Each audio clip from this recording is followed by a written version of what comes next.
2017ko aste nagusian, Elizak mendeetan zehar eragindako bortizkeria salatzeko, ontzak konpartsak Vatikanoko harategia izeneko dekorazioa zapaindu zuen Areatzako kaian urtero kokatzen duten konpartsa.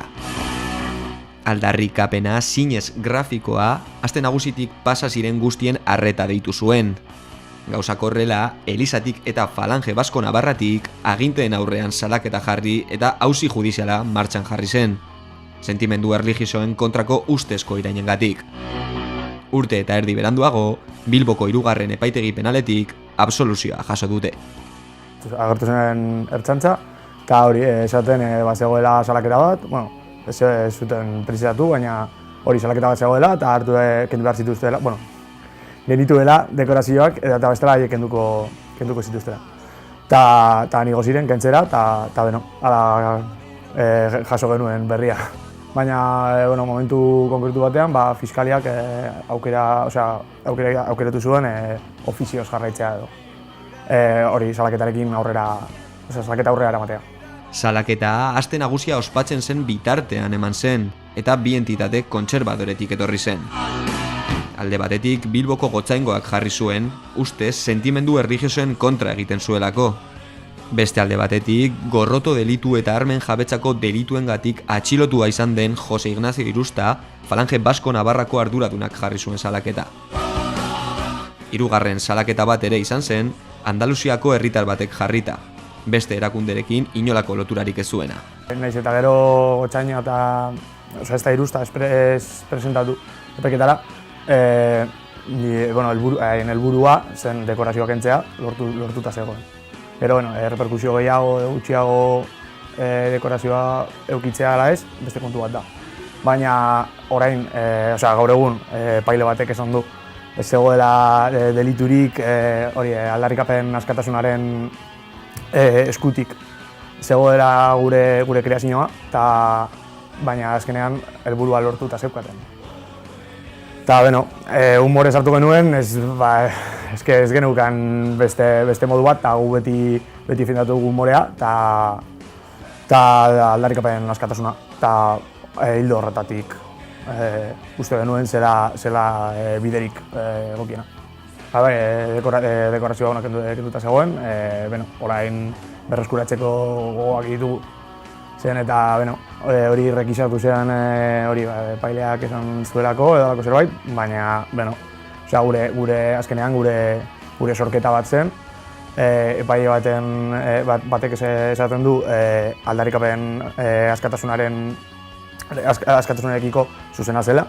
Ez genuela inor iraindu ez da ezer, eta orduan gure sorketa berreskuratzeko gogoak ditugu. Kontua arlo religiosoan jendea oso azalfina dauka batzuetan.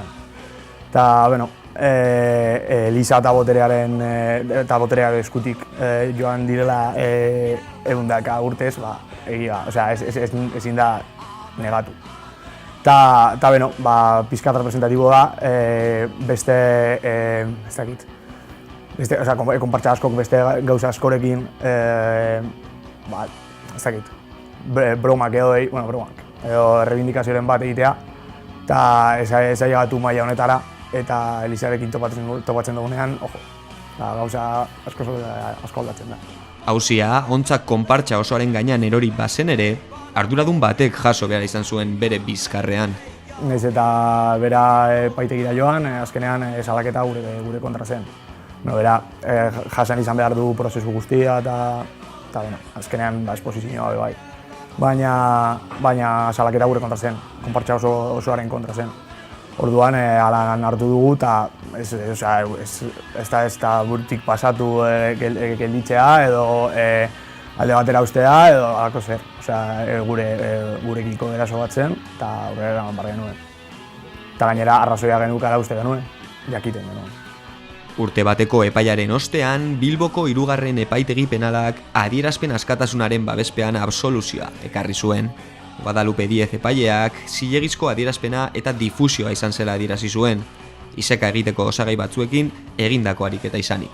Niretzat ridikulo da, 2019an honako gauzekin ibiltzea, beste arlo askotan, eske pentsa ezina da, eta, bueno, niretzat ridikuloa, eta, gu jarritu dugu aldarrikapen askatasuna, aurrera eramaten, eta hori.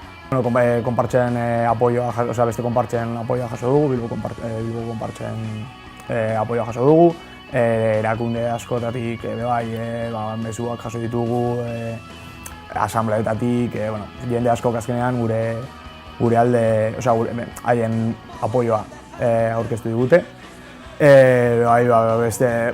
Beste aldeko esaerak jaso ditugu bai, baina nire ustez konputo globalean nahiko positiboa, eta gure alde zeudenak asko gehiago ziren.